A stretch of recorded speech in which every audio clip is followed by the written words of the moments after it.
You're listening to the ESO Network, your station for all things geek. I'm Drew Leiter. And I'm Cletus Jacobs. And welcome to episode 11 of the Legends of the DCU.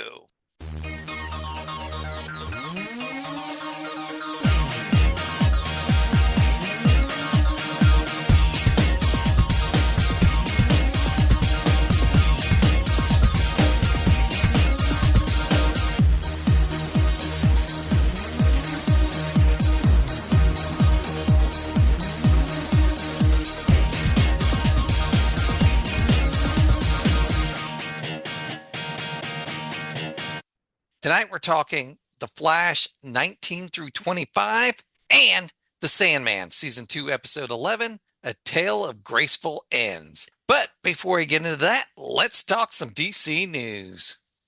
All right, Cletus, first up for DC news. DC Comics has announced Clayface Celebrity Dirt, a new 6-issue Gotham set horror noir starring classic Batman villain Basil Karlo.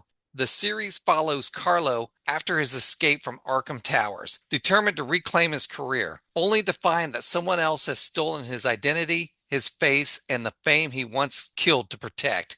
What begins as a comeback spirals into a grotesque tale of obsession, transformation, and self-destruction. The miniseries pairs acclaimed horror writer Jude Ellison S. Doyle with rising star artist Fran Galen, promising a blend of psychological terror and Hollywood rot filtered through Gotham shadows. The 32-page debut issue hits shelves July 8th.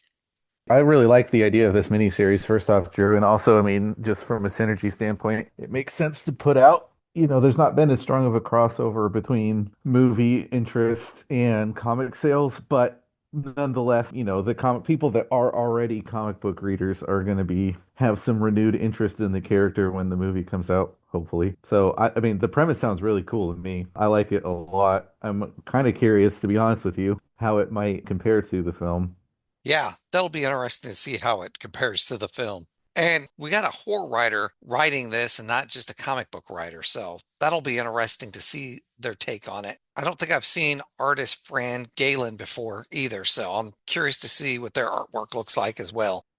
All right, moving on to our last bit of DC news. DC Vertigo announces that fan favorite indie imprint is bringing back 100 Bullets with a brand new series from creators Brian Azzarello and Eduardo Rizzo. 100 Bullets, The U.S. of Anger. The first chapter of the 8-issue limited series will arrive in stores on July 1st and promises to be one of the bloodiest affairs that 100 Bullets fans have ever seen. Not much to say, Drew. Again, you know, just interested in what they put out with this. I thought we announced another 100 Bullets miniseries not too long ago. Yeah, I can't remember. Of course, not too long ago could have been 2 years for us. Yeah, seriously. It sounds familiar, Drew, but I don't feel like it's super recent that we talk about that. Okay. But I don't. We Maybe talk I need about to so listen much. to our podcast more closely. we talk about so many DC news things all the time, so it's hard to keep Right. track of stuff. I've never really read this series. Like, I know of it, and I know it's been a major, you know, indie vibe. But you know, DC's obviously putting it out, but it has that kind of independent vibe to it. I've seen it on shelves, but I've never actually read it myself. I've never read it either, and I've seen it on shelves also, and I've also heard it's popular, so it's not surprising they're putting out another miniseries. All right, well, that wraps up DC news for this week. Let's take a short break, and when we come back, we'll do our comics talk. Looking for smart, fun conversations about science fiction, fantasy, superheroes, anime, gaming, and all things geek culture? Join me, your host Nathan, on the 42 Cast, where every episode brings together a new panel of fans to dive deep into the stories, characters, and worlds we love. From classic franchises to hidden gems, the 42 Cast explores genre fiction with insight, humor, and plenty of passionate debate. Subscribe to the 42 Cast wherever you get your podcasts and join the conversation. And we're back. Let's talk The Flash, number 19, Sow the Soul. Wally West breaks free after the Justice League tries to trap him in a Grodd-Tech stasis field. He vanishes into space as his family warns Mr. Terrific that Wally has already surpassed anything the League can hope to contain. In Skartaris, the other Wally refuses to fight Yahil until his children arrive, and Foxy's presence restores the Flash family's powers, allowing him to defeat her. Linda then reveals, speaking Yahil's language, through Dr. Occult's spell, that Eclipso never intended to marry her and was trying to have her killed. Meanwhile, the first Wally falls through the Spectreverse with Inspector Pilgrim, glimpsing a living entity whose soul is on Earth and body in the sun before escaping. When Yahil learns the truth, she destroys Eclipso's machine and releases all the rage he had siphoned away. The surge of power allows Eclipso to erupt from Warlord's body, seize Foxy, and flee. The Flash family teleports to the moon, where the two Wallies reunite and attempt to merge. However, the Skartaris Wally is distracted by Foxy's bark, causing the others to be obliterated by Eclipso. Now the cosmic helophage, who has devoured Foxy and demands Earth's submission as he sets his sights on Darkseid's throne. I started reading this, Cletus, this issue, and I couldn't remember what the heck was going on. Yeah, I didn't remember right away at first, but then it all started coming back to me where we had the trip into whatever, I think it was like the center of the world or something, and we got into this storyline, and it was coming back, and I was like, oh, I was not, we neither of us were excited coming back to this. There's a reason we haven't hit it for a while, and it started coming back to me, and I was like, oh yeah, this story, great. And then we just kept going for like what, 7 more issues? Fantastic. Really great stuff, Drew. Yes, the story arc was called Sow the Soul, but it was only 1 issue. But I had forgotten that the dog was I forget what was going on with the dog. The dog was some universe or something. It's a version of the Speed Force somehow. Oh, yeah, that's right. So I don't remember how that happened. I feel like I can't remember what exactly happened with that. But then obviously it becomes more important later in the story, sort of. But then they also kind of just move on from it and it kind of goes away. I mean, because ultimately it's really just the Speed Force. But I don't know, man. We can get into it as we get through more of this story arc. right. The next story arc is called Bad Moon Rising, and it's the Flash number 19 through 25, which finishes off this run. So let's dive in it and finish off this run. Since Eclipso became the heliophage, the moon has been trapped inside a time-dilated velosphere where Wally West's temporal clones have fought his forces for years, despite only 15 hours passing on Earth. Mr. Terrific's drones link up with clone F8-3-1459, which I will call F8 from this point on because I'm not rereading that whole number the whole time, and witnesses the brutal lunar war. A supercharged Captain Zero then blasts both the clone and the drone across the battlefield, hurtling them away from the helophage's dome. There they see the cosmic tyrant writhing in agony as Foxy continues to struggle inside his energy form prison. F8 slips through the veil around the heliophage to overhear him briefing the rogues. Meanwhile, Wally's family confronts him at headquarters about how the endless lunar war has hardened him. Their concern pushes Linda to bring Barry Allen to the moon in hopes of reaching the man Wally used to be. Barry is horrified by the battlefield carnage and by Wally's cold admission that hundreds of Slider clones have died trying to re-enter the Spectreverse to recover lost knowledge. Later, when F8 reports that the heliophage intends to move the moon to block the sun, Wally ignores him and orders the clones to join the merge line. Terrified, F8 refuses his fate and flees, declaring that he is going rogue. Jay briefly slips out of algebra class to retrieve Barry Allen from the moon and confides his fears about how much Wally has changed. Meanwhile, on the lunar battlefield, F8 flees forced assimilation until Jay and Irie intervene, leading to Irie accidentally obliterating the pursuing clones in a surge of uncontrolled power.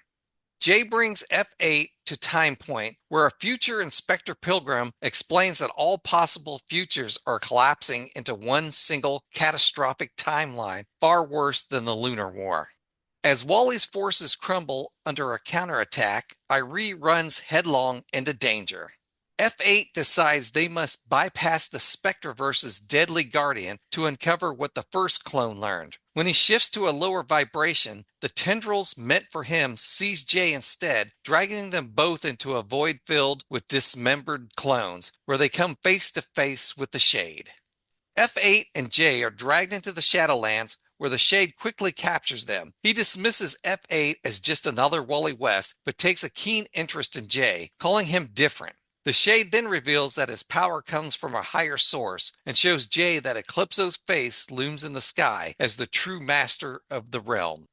On the moon, Wally reaches Irie in No Man's Land just as the Flash's family is cut off and forced into a last stand. In that moment, Irie unleashes a devastating burst of power that annihilates every enemy around them.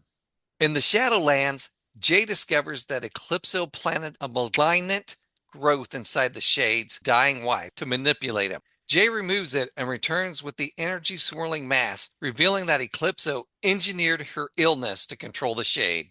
Furious, the Shade carries them towards Eclipso's looming visage while explaining the Shadowlands' origin in Eclipso's fall and the hidden flaw Darkseid introduced when binding him to the heart of darkness. Jay and F8 delve deeper into the Shadowlands until they find Foxy's trapped consciousness. They witness a memory revealing Eclipso's longing for Darkseid's approval. At the same time on the moon, the Flash family reels from the cosmic scale outburst Irie unleashed when she destroyed every enemy around them. Wally, desperate to protect them, withdraws the chronosphere's effects and prepares to face the advancing army alone. Jay and F8 force Eclipso to confront his buried insecurities by exposing his memories and challenging his need for Darkseid's approval. Both of them, and even the Shade, urge him to choose self-worth over fear and rage. Overwhelmed, Eclipso abruptly withdraws to think. On the moon, Wally prepares himself for what he believes will be a final hopeless battle. He confesses to Irie that he no longer believes he is the original Flash. She begs him not to face death alone as he struggles with the weight of everything he has become. When Jay and F8 return to the Linear Bureau and find it destroyed, a future Inspector Pilgrim explains that their attempt at compassion allowed Eclipso to ascend into a universe-ending god. The truth becomes clear just as Eclipso arrives on the battlefield in a new, towering form blazing with Foxy's power. He declares the Flash is defeated and announces that he will end reality because it is his right and legacy. Wally turns on his clone in horror, shouting, "What did you do?" Eclipso begins shifting the moon into position, effortlessly swatting aside the Justice League and obliterating the rogues when they attempt to rebel. F8 spirals into hysterics, admitting he briefly believed he was the real Flash and that his counterpart's strategy was wrong. Wally counters there is no one true Flash, only a flawed man trying to do his best. The clones choose to merge into a single whole, beginning with F8 and the original Wally fusing together. As the process starts, Wally glimpses F8's memories and realizes Foxy is still alive inside Eclipso, along with Barry's Speed Force charged ring. He immediately breaks the fusion and enlists Jay and Irie to help create a spatial borehole leading straight to the ring. The twins and the clones then leap through it, using the resulting explosion's energy to blast Eclipso apart and rescue Foxy. Later, as Wally recounts the story to Linda, he secretly tracks the twins to Iron Heights and overhears them planning new adventures. He chooses not to intervene and quietly returns to dinner. When Linda asks whether he is the Rogue Shard or the Grim Commander, he answers that he is both, having ultimately fused with F8 into a single Wally shaped by both of their experiences. I hope you got all that, Cletus. I want to start with some positives first. I really liked the Shade side story that we got. I thought that was really interesting. And I'm going to interject for just a second because That issue was written by a different writer, if you didn't notice. I didn't notice, but I'm not shocked by that.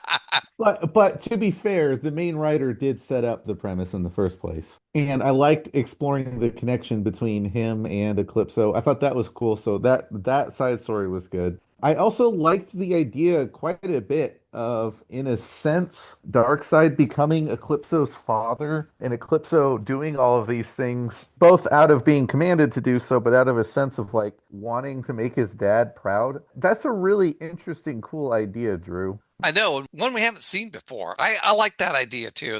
I have to agree with you. That's one good idea I thought came from this story. I really truly thought that was very good and well executed. That was to me the highlight of the story arc was the Shade, and the short backstory of Darkseid and Eclipso was very interesting to me, and that was by far the most engaged in the story that I was. I think in theory an idea where Flash is making copies of himself to fight a war could be interesting, but not, it felt, Drew, like he wanted, almost like he wanted to be writing an Elseworld story and kind of got away with it by making it this weird hyper time. It's copies and it doesn't mean anything. You know what I mean? Like, it felt like parts of the story would have worked better if it wasn't an in continuity story and he could have really kind of let the reins loose.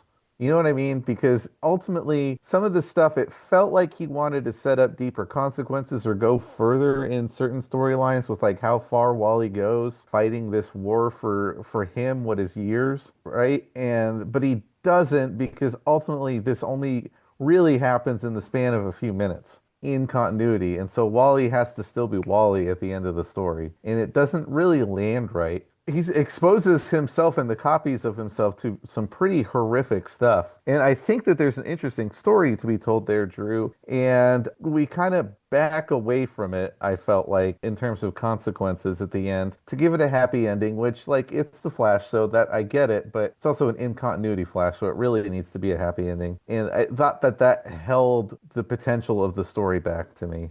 Yeah, I can see your point on that because they could have done some different stuff if it was an Elseworld story. They could have done some really interesting stuff, I think. I agree. So to get into more of what my problems were, first off, before we get into the serious stuff, whatever editor saw the term shard, and I'm going to shard these guys out, what, Drew? No one in the room wanted to be like, let's maybe pick a different word. And they literally, it's like, yeah, I sharded out these guys. I'm like, you what them? What? Do you need to go white, buddy? Like, what are we? I couldn't, Drew, and with a straight face, the thing was there was no tongue in cheek with it. I couldn't believe what I was reading. I was like, what are we? No one in the editorial process of this thought that that's not working. Let's call it anything else. Yeah. Imagine the only thing I'm very grateful for, Drew, is that this comic came out after the Flash show ended, because we would have been subjected to, poor Grant Gustin would have had to look straight in the camera and be like, I sharded out about 50 copies 5 minutes ago. my shards are running around. So I'm sure he's got to be grateful too. Oh, God. Oh, yes. To me, Drew, the big thing I took away from this story is, first off, I'm not entirely convinced that he really wanted to be writing The Flash. It felt like he really kind of wanted to write, that world that we were exploring, and he really wanted to write Eclipso and explore some other stuff, but then was like, but it's a Flash book. Because it just didn't, I don't know about you, Drew, but I really got the sense that the Flash was the character he was least interested in the book, which is seems to be a pretty common theme with people doing the Flash, and I don't really know why that is, but good God. Secondly, I thought that this book was, a great example of the downside of modern comic book storytelling, which is, very often it's at least 6 issues long, right? And it's telling a story arc to be collected into a trade for people to read later, and it's kind of longer form storytelling. And some of the downsides of that, and we saw that in this one, is if it's bad, you're stuck with a clunker for a while. right? And in real time for people reading this, that's like a half year to a full year of a story of a character, right? That's a whole year of your life that if you are a comic book reader and you like that character, that you're waiting for a different writer to come on and tell a new story.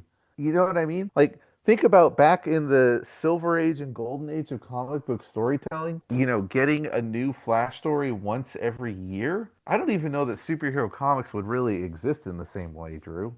Yeah, I have to agree with you on that. And it felt like we were stuck with this writer for quite a while. But not just that, we've been on this story. This is really a continuation of the previous story arc. Like, this has all been that family trip is really, if you think about it, that's all really one big long story. Yeah, you're right. It is. It's about a full year of comic book storytelling because it's roughly, I don't remember the exact issue count, but it's roughly 12 issues. And it's a long time. It's a long time to dedicate to this story. And on top of that, when you do those longer form stories, I think justifiably writers feel this sense they're compelled to tell a more epic story, right? A more consequential story to justify the length. And they want it to feel like this big monumental thing that people will remember like 5-10 years from now. People will be like, oh, remember the Wally West, like whatever Time War thing? Wasn't that crazy? Now, I don't think that will happen because it's a forgettable story, but that's the way that this is being written. That's the way a lot of Williamson's books are being written, right? Where it's that idea of every book, because they're so long, every book has got to be this big time, memorable hallmark story. And the book was just straining so hard to justify itself, Drew. It wanted to be epic. You got these big, bombastic battle scenes with dozens of copies of the Flash dying and racing across the battlefield against these light energy constructs. It's all this big, flashy nothing, right? Like, it just, none of it meant anything. It just felt so hollow. And in part of that is because of the quality of the story. But Drew, I often find myself feeling that way reading some of these other event comics that we do too, where like the idea of these books is really good. And some of the ones that I thought were okay, like Death Metal was a really interesting story, idea for a story. But it's one of those things, Drew, where like you can't tell that story for too many issues because in real time that takes way too long to put out. But also, you need that length to make that story feel properly epic and large, right? Like Jeff Johns' Green Lantern run feels big and operatic and large because it went on for years. It wasn't just one arc, right? It just kept building and building and building.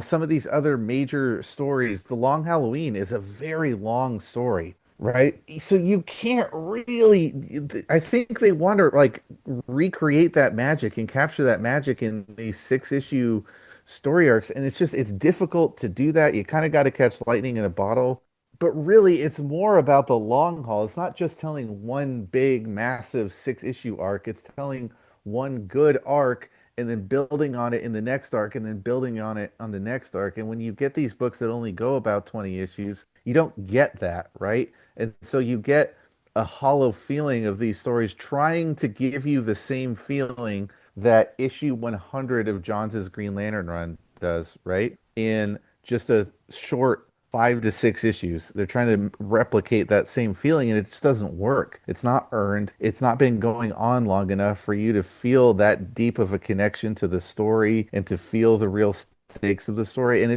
that was my biggest problem reading through. I mean, like there was a lot that I didn't like in it, but the biggest problem for me was that I could sense this desire from the writer to tell this big epic war story with the Flash, and it was so shallow and so surface level in what it was trying to do. It just felt so hollow.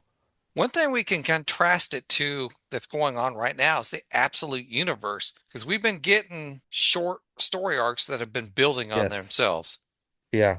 Exactly. And if you think about it, like from issue to issue, most of those for the most part aren't going more than 3 or 4 before they're jumping to the next thing. And yes, they are certainly building on each other, like you said. But yeah, you're totally right, Drew. They're hitting you quick. And it's smart because they have to. Like the absolute universe can't drag on for 10 years. At some point the magic will go away, right? And I think they're cognizant of that. And they're trying to churn that story out and tell as much story as possible and give you as many characters and do as much as they possibly can While the thing I really like, Drew, is I feel like they've resisted the urge to tell these big, bombastic, grandiose stories too. Like they're still epic and really interesting, but they still manage to keep that scale down just enough that it's not this grand war on the moon that ultimately means nothing and has no impact on anything. That's the thing I think that's worked the best with the Absolute Universe is the stories feel like they matter. It feels like whatever happens in issue 5 matters, right? In issue 6 and 7 and 10 issues from now, it's still something that happened and that has stakes and consequence further down the road, and it's not just all for shock value to generate sales for that single issue. Yeah, exactly. And I think the longest story arc we've had in it is the Martian Manhunter miniseries we had. And even that is like technically one story, but it's really also kind of little mini episodes, kind of collecting into one story as well. Yes. So, I have to agree with you on that. All right. Anything else you want to say about the Flash before we move on?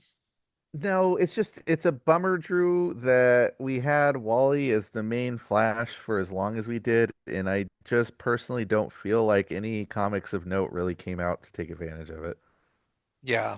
I'm pretty sure Mark Wade's who's going to be writing the Flash as we go into the KO event, because I believe that's what's next with the Flash. We'll be coming back to the Flash when we start hitting the KO stuff. And with Mark Wade writing it, it's going to have a different feel to it. You can guarantee that. All right. Well, that wraps up our comic books talk for this week. Let's take a short break. And when we come back, we'll talk the Sandman. Riddle me this. What do you get when you cross the 60s Batman show with Drew and Mike's recaps and reviews? Holy Captain Obvious. That's easy. The Bat Chums Podcast. Riddle number 2. How do the Bat Chums get across the road? You don't have to be the world's greatest detective to know that. They are on YouTube and the ESO network. Just go to batchums.com for more info. And what's with all these ridiculous riddles? Don't worry. The worst are yet to come. And we're back. Let's talk the Sandman, Season 2, Episode 11, A Tale of Graceful Ends. Lucien, Lady Nuala, and Matthew are sitting in a church with regrets. Lucien states that she should have never let him go. Lady Nuala states she should have never gone back to Fairy, and Matthew states he should have gone with him. He shouldn't be here right now. The Corinthian enters the church and addresses Lucien, stating that their Lord has sent me to ask you, but Matthew cuts him off. He is not our Lord. The Corinthian ignores Matthew, rephrasing his sentence. He's asking when she thinks their guest will be arriving. Lucien responds, any moment now. Lady Nuala asks how Daniel is doing, or whatever they are supposed to call him now. The Corinthian responds that he is doing well, considering he was a baby yesterday, and today he's dreamed of the endless. Lucien is surprised when Lady Nuala reveals that Daniel gave her back her suite of rooms. The Corinthian adds that Daniel did that for him as well, exactly the way he left them. The Corinthian thinks that Daniel is like him, and how he can remember parts of the first Corinthian's life. Cain storms into Daniel's throne room, demanding an audience. He has in his hand the contract he had with his predecessor. Daniel corrects Cain, you have a contract with me. I am dream of the endless. Cain reveals that this letter of commission states that he is part of a dual act, Cain and Abel, mysteries and secrets. He demands that Daniel recreate his brother, or he shall be forced to take action of an immediate and summary nature.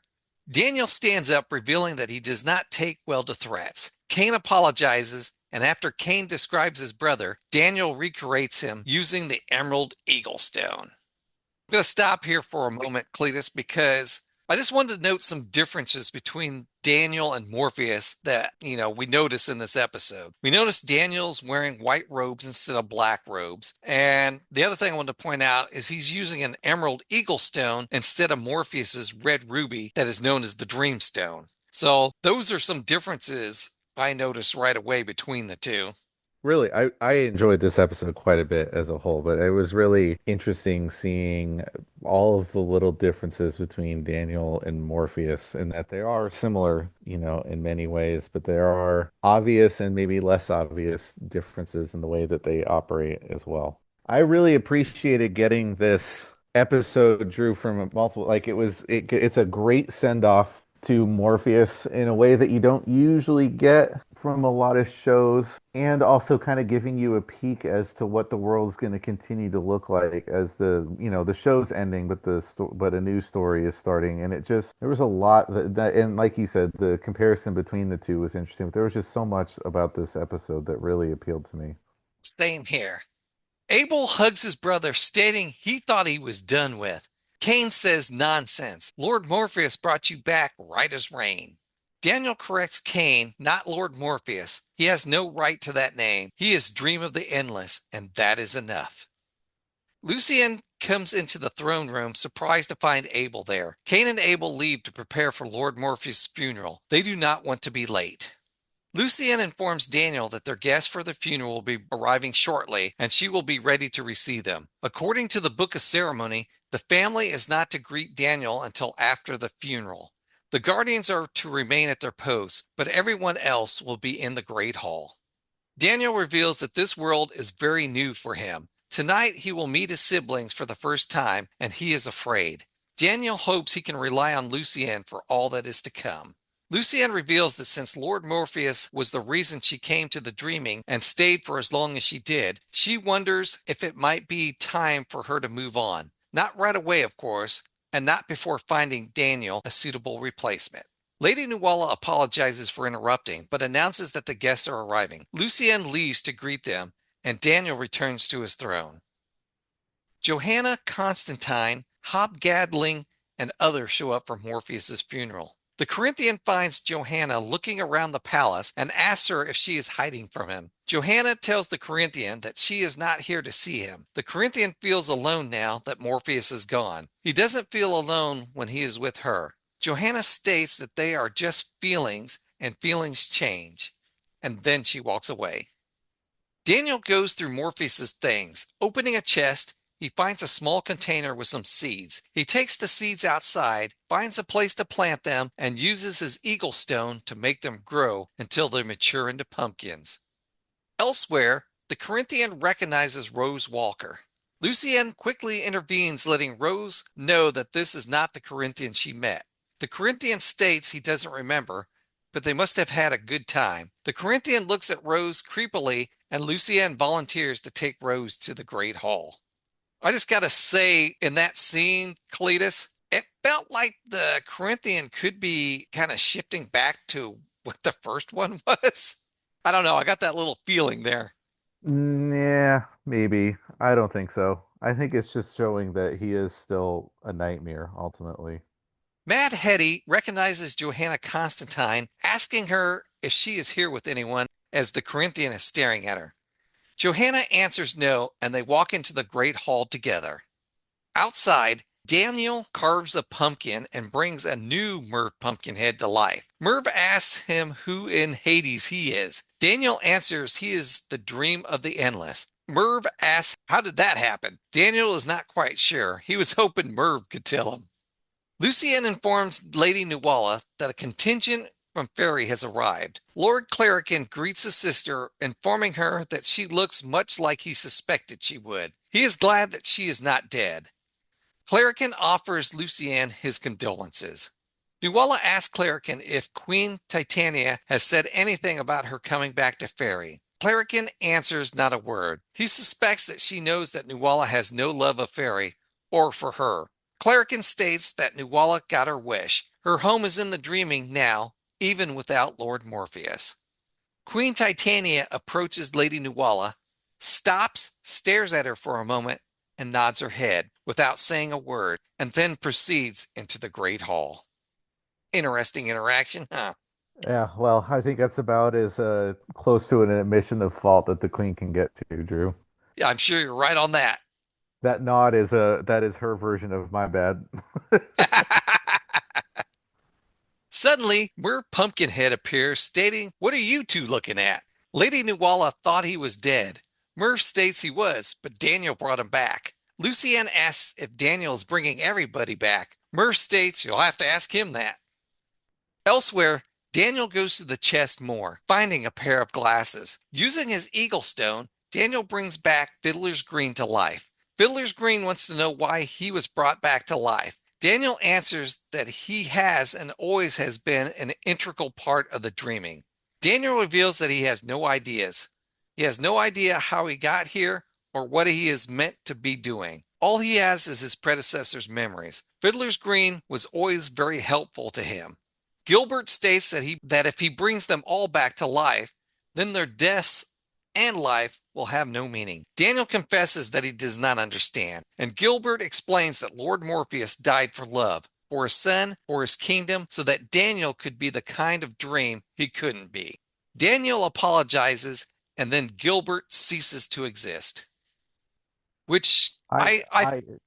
liked this scene quite a bit, Drew. The thing I like is it is both a great scene in the universe where Daniel is learning how to be his own version of the dream, and that doesn't mean just doing everything literally exactly the same. And it's also a nice moment talking to the audience that some deaths need to happen, right, in order to give a story consequence and to give the story meaning, right? Like if everybody just all comes back, if Morpheus just comes back at the end of the story, then what was the point of the story? Right. And I liked that moment both as an in-world moment, but also as a moment with the show kind of talking to its viewers and kind of stating its case. Because the whole show and the whole series has really been about telling stories, right? And stories need to have endings and they need to have things that matter, that happen in them that matter, right? In order to give any meaning to the story. And I thought that was very eloquently put. I agree with you. Finally, Lord Morpheus's family arrives. Destiny, death, desire, despair, and delirium. Destruction is the only one missing. Destiny asks Lucienne to speak during the ceremony, and she agrees. Matthew states he will attend, but he won't speak. Lucienne will have to speak for the both of them. Destiny asks Death if she has brought the ceremony. She has. Destiny asks her to place it in its appointed place. When Death does, a body seems to appear underneath it. I thought that scene was cool. I really like that scene. Yeah, I agree. Suddenly, the doors of the Great Hall are flung open. It is Lita Hall. Lucienne rushes to greet her and asks if she can help her find a seat. Rose Walker states it is okay. Lita is here with her. Lita asks if Daniel is here. Lucienne states he is not attending the ceremony, but he is in the palace. Rose has Lita follow her, and Lita sits next to the Corinthian with Rose on her other side. Destiny states that he is the oldest, and it falls to him to begin. His brother performed his task to the best of his ability, filled his obligations as well as he was able, and he is no longer with them. They are gathered there to remember him, to pay their respects, and then ultimately to forget him. Outside the palace, the Guardians announce that Daniel has a visitor. It is a man wearing jeans and a denim jacket with a sword on his belt. It is Destruction, and he's never been here before because he was never invited. Daniel shows Destruction around the palace. At the funeral, Desire speaks next, stating if they were not siblings, her and Dream would never have known each other, and both of their lives would have been better off for it. Instead, they were family, and this was unfortunate. To Dream, she was forever the younger sibling trying to get his attention, and to her, he was arrogant, judgmental, and impossible. He was all of those things, but so was she. So are all of them. But they are all here, and he is gone. He never had the sense to come in out of the rain, and she will miss infuriating him very much, and that is all she has to say. Elsewhere in the palace, Destruction reveals to Daniel that he wasn't planning on coming, but changed his mind. He wanted to give Daniel some advice and ask him if he knows what he is in for. Daniel states that he had a brief visit from Lord Morpheus just before he left them. Lord Morpheus told him that he was the only human child ever conceived in the dreaming, and that one day it would be his. That day came too soon for both of them. Destruction reveals to Daniel that he has missed Morpheus for centuries. They stopped talking when he left. Back in the Great Hall, Despair reveals that Dream is the second brother she has lost, and it hurts. He was a creature of hope, where dreams are hopes and echoes of hopes. She is a creature of despair. She thinks of the first despair sometimes, the one before her. It must have been over 1,000 years since anyone besides her thought of her. And I blink and she is forgotten, and they will forget. Death or life will be taken from your minds. She knows, but she remembers him. I just want to say here, Cletus, I thought it was interesting because it wasn't revealed any time in the series that one of the other Endless had gone and been replaced. So I found her little speech there interesting. Yeah, I agree, Drew, and I fully admit I found myself questioning whether we had been told this and I had also forgotten, which felt like a weird meta moment.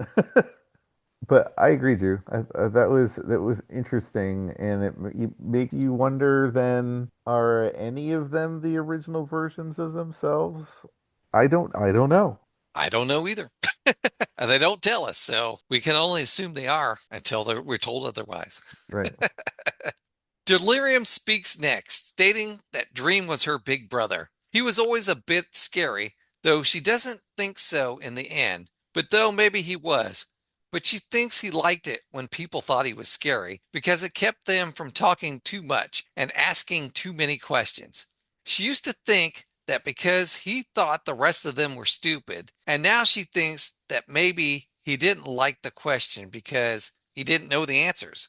But he did, and he didn't want them to know. She thinks he was scared all the time. She was too busy being frightened of him to notice, and if she had known they were both scared, they would have had so much to talk about, which of course he would have hated. She's not scared of him anymore, just a bit sad of him instead. Lucienne states that she does not want to forget Morpheus. She knows that they are supposed to, and that all but a few of them will, but she can't, and he was a part of all of them. Sometimes the best part, sometimes the nightmare part. When we're the most ourselves we ever are, when we are asleep and dreaming.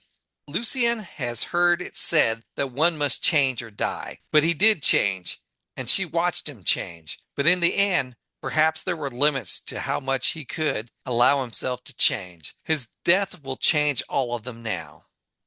Elsewhere, Destruction prepares to leave the palace, and he tells Daniel that there is no such thing as a one-sided coin and tosses one to him. Our sister defines life. Despair defines hope. Desire defines hatred. Destiny defines freedom. And dream defines reality. Destruction states that if this ever gets to be too much, Daniel can leave all of this. It can carry on without him, and he can walk the stars with Destruction. It is astonishing what trouble one can get into if one works at it. He adds it is also astonishing how much trouble one can get oneself into if one simply assumes everything will somehow or another work out for the best. Daniel states if that is true, then he has no wish to leave the present. Daniel thanks his brother for the counsel. Daniel asks if he should tell the others that he saw him. Destruction answers that it is best not to. Black sheep and all that. Destruction states he won't be surprised if they meet again. I liked the visit of Destruction because it felt like he was reconnecting with Daniel what he had lost with Morpheus, but that this friendship was going to be better and closer. Yeah, I agree. I think the meeting with the siblings there strongly suggests that it's going to be a much different dynamic, a potentially happier dynamic, which I think is what Morpheus wanted in the end. Like the changed Morpheus that's one of the things I liked throughout this season is how Morpheus didn't feel that he could change and didn't believe that he could, and yet we see it throughout just the episodes of the show, right between these two seasons, how much he changes and grows as a character. And I think it's part of his desire is to have had and continue to have a different relationship with his siblings. And I don't think it's a coincidence that Daniel has those qualities. Yeah, I don't think so either. I got the feeling, Drew, and obviously Daniel is going to be his own person, but I got the feeling in many ways that part of why Dream picked him, because ultimately, there was an interesting line they said where the Endless do know everything and they just pretend not to make it easier to deal with. And, you can interpret that line many different ways, but part of me wondered, kind of thinking about that line, if that's part of why he picked Daniel, was because he knew that Daniel would embody a lot of the things that maybe he hadn't been, that he would have wished that he had done differently or could have been different, right? And I don't know. I got the sense that, again, not to say to take away the choice, right, from Daniel, but in terms of what he's doing, but that it was purposeful. Like the selection of Daniel was more purposeful than just the mere fact that he was a human born in the dream. Back in the Great Hall, Death states that her brother was devoted to his responsibilities, but privately, when it was just them, he admitted that he longed for a purpose beyond his function. He would say that although he was the Prince of Stories, he had no story of his own, which is rubbish, of course. His story is over now, but all stories come to an end, if only so a new one can begin. To remember her brother, tell his story. Dream's body is sent down a mystical river, over a waterfall, and into the stars. After the funeral, Death meets with Hob Gadling. It's been 650 years, and he's seen it all. Then suddenly, he's chatting with Death at the funeral of the King of Dreams. You never know what is coming next. He's not ready to die yet. Not today. Joanna Constantine finds the Corinthian, stating she doesn't like him around without Morpheus. They can't have him going the way of the first Corinthian. She suggests they only see each other in dreams. The Corinthian asks Johanna that she doesn't mind he is a nightmare. Johanna answers that every man she dated was a nightmare, and most of the women too. Johanna and the Corinthian kiss. Elsewhere, Lady Nuala asks Lucienne what happens next. Lucienne answers that some of them will present themselves to dream of the endless, and the rest will go back to the waking world. If Lucienne leaves, Lady Nuala would like to go with her. Matthew would too. Merv Pumpkinhead states he likes the new guy, and he would stay. Suddenly, Rose Walker appears, stating she can't find Lita Hall. Elsewhere, Lita Hall is searching around the palace until she comes across Daniel in the throne room. Daniel reveals that what was the mortal of Daniel has been burned away. What was immortal was transfigured when she drove the Dream of King to his death. Lita replies that she thought Morpheus had killed him, and Daniel states he is permitted to take a life only to protect the dreaming, but he may punish her as he desires. Sometimes life and death affect us in ways that have nothing to do with the choices they've made. This is how stories are born, to explain that which cannot be. Daniel states that she has done nothing and that he begs for her forgiveness. Lita states she just wants her son back. Daniel states she has him. He is here for her whenever she needs him, and he will need her too. They hug. No one will harm her henceforward. Go in peace. Live her life. She will see him in her dreams. I thought that was a touching scene there. Kind of being together, but always being apart because he's only going to visit her in dreams.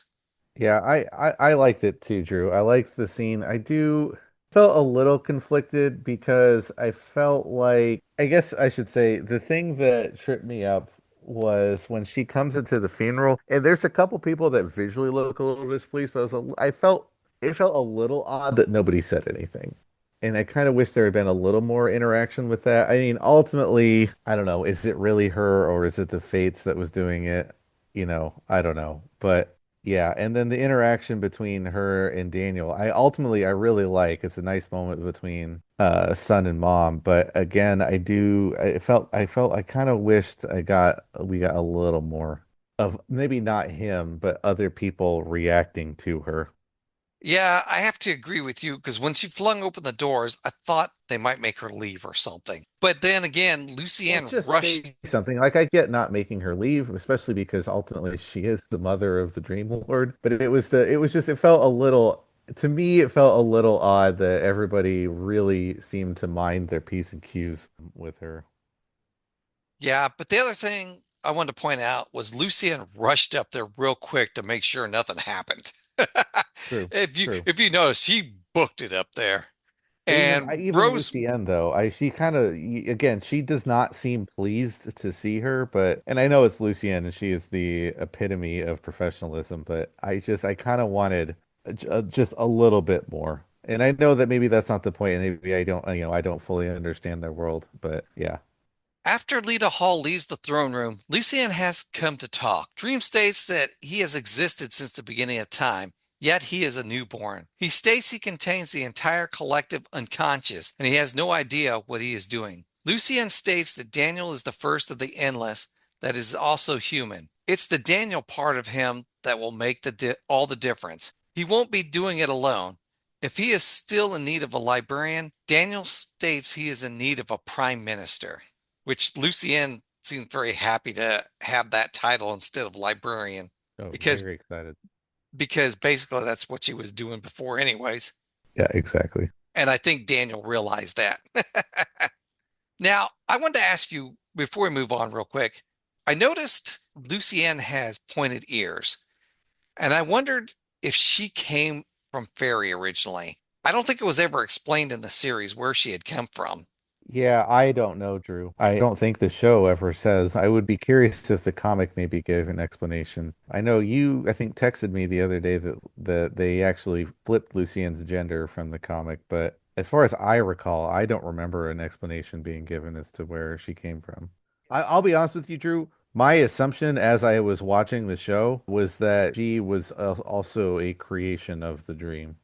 Yeah, she could have been for all we know. That's one thing I'm interested in finding out. I hope the comic tells it because I am reading through the series. I've only read issues 1 and I think part of issue 2 so far, but it's very interesting and the show seems to follow it fairly closely. I was very surprised Lucienne was a male in the comics.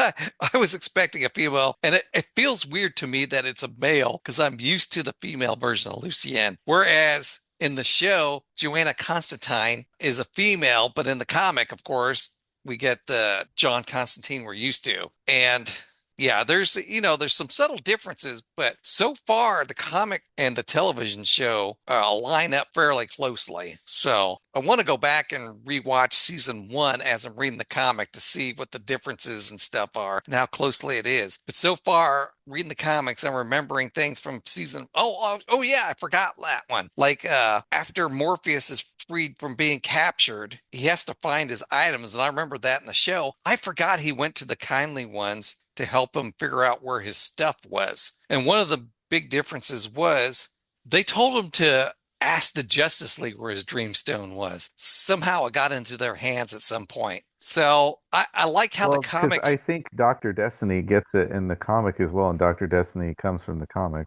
Oh, was that in the show?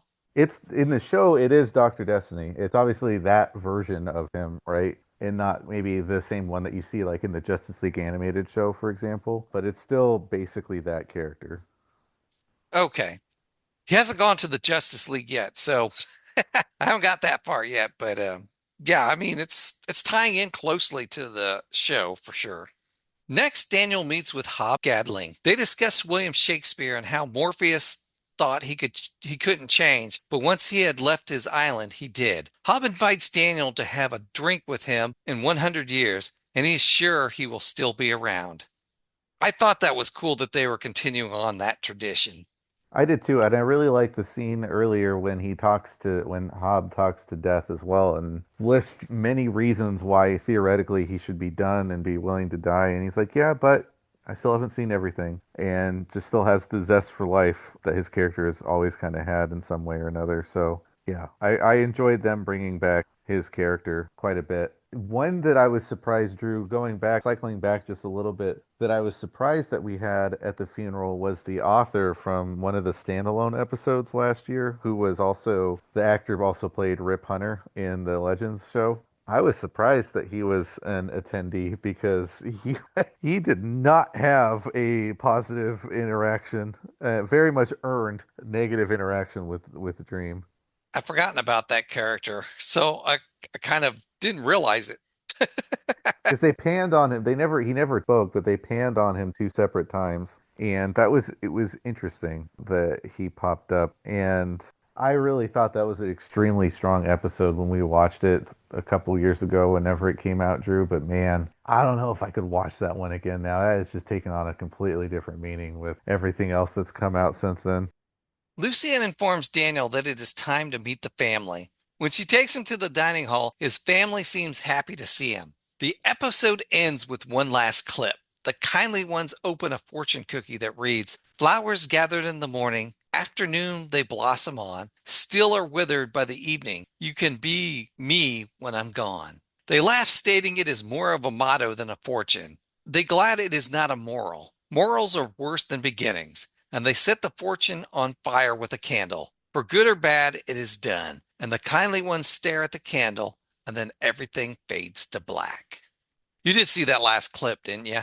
I did, and it felt like it was actually immoral though, Drew, was sort of my take. I was like, aren't you kind of trying to say something, or are you trying to look like you're saying? I don't know. It felt like it was trying to be too clever for itself. And I'm not going to argue with that. I agree with you.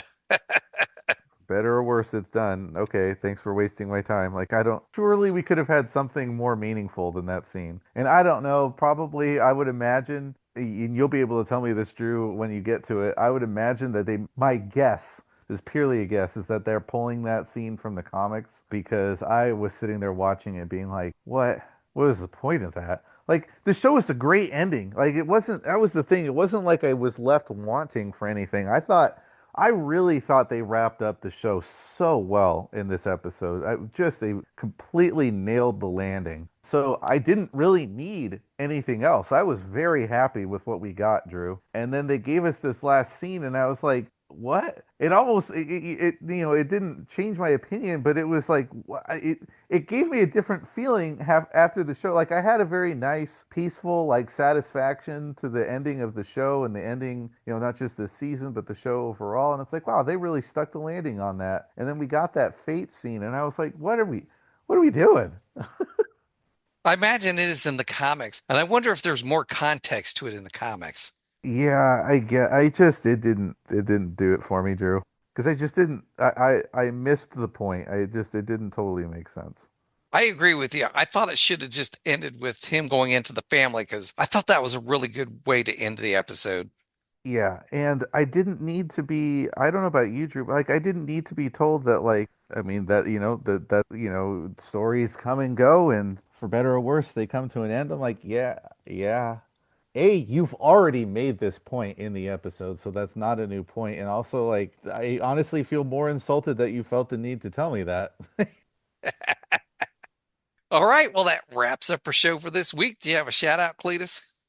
Yeah, it's so frustrating, Drew. I feel like since Flash came back in the big giant rebirth event that you and that was like the start of our podcast, like 400 something episodes ago, which is crazy to think about. And in that time, DC has tried to do a lot with Wally, a lot, and not quietly. Like they have really tried to like go big multiple times and in many different ways with his character. And I don't know about you, Drew, but I just don't feel like they've hit on it in almost any of these attempts. And so I was trying to think back. I was like, what's a really good Wally West story that like is distinctly he's a focal point to the story that I really enjoyed, and none of the stories that we've gotten post Rebirth really fit the bill. And then it occurred to me one of my favorite Flash stories came in the episode Justice League animated episode Divided We Fall, which is the end of the season. And I don't want to get too into the weeds, but it is wrapping up a lot of other storylines that happen throughout the show in which Flash has often been the like comedic relief. He was the catalyst for the Justice Lord's storyline. Like that world starts and becomes what it is because of the loss of Wally. And that kind of comes back in this Divided We Fall episode. And he is very much like the big showpiece to the finale of the show. And it's so good, and it's such a good Wally moment, Drew. And I was like, you know what? That's what I'm looking for. Like when I'm reading all of these other stories, that's kind of what I'm wanting to get out of it. And the rebirth, bringing the actual act of bringing Wally back from the Speed Force, phenomenal. John's nailed that 10 out of 10. And we just have not gotten anything great since then. We gave him the chair, right? The New Gods chair. He was that for a bit. He killed a dude and did a whole thing in Heroes in Crisis, which was a choice, a weird, not my favorite Tom King story. He's had a heart murmur or something, so he couldn't even be a speedster. We got whatever this BS was that we just waded through. And it's just like, I want to just go back to a happier time when I was a kid and had a Flash story that I liked. It'll be interesting to see what Mark Waid does with the Flash. I'm excited he's on the book. I hope he's not on it just for the KO event If he because can't do, if Mark Waid, who really cut his teeth on Wally West in the 90s, can't tell a good Wally story, Drew, I'm giving up. we've got the absolute Flash still. That's true. Actually, you know what? That is a great point, and that is Wally. So, excellent point. I can't disagree with you there. All right, and for my shout out, I'm going to shout out about the Sandman comic on the DC Infinite app because, like I said earlier, we kind of got to my shout out before the shout out, but I just want to shout out that it's on the DC Infinite app, and what I've read so far, I've enjoyed, and it ties closely into what we've seen on the show. So I'm excited to get into it more, and I know the comic will probably go in more in depth into some stuff that we didn't see on the show. So I'm looking forward to reading that.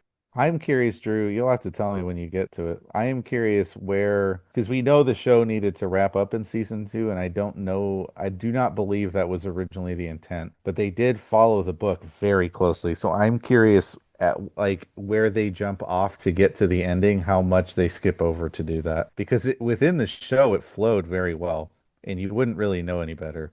Yeah, I agree. I'm interested to find out that too. All right. If you'd like to comment on anything we've talked about tonight, you can reach us at our feedback line, 317-455-8411. Text us, leave us a message, or you can email us at legendsofdcu@gmail.com. All right, Cletus, coming up next week, we've got Absolute Flash, issues 9 and 10, Absolute Batman, issue number 15, and The Sandman, season 2, episode 12, Death, the High Cost of Living. Thanks for joining us, and we'll see you next time. This has been a broadcast of the ESO Network. Be part of the crew and help support our shows by donating to our ESO Patreon or by shopping at the TeePublic store, which can all be found at www.esonetwork.com. The ESO Network, your station for all things geek.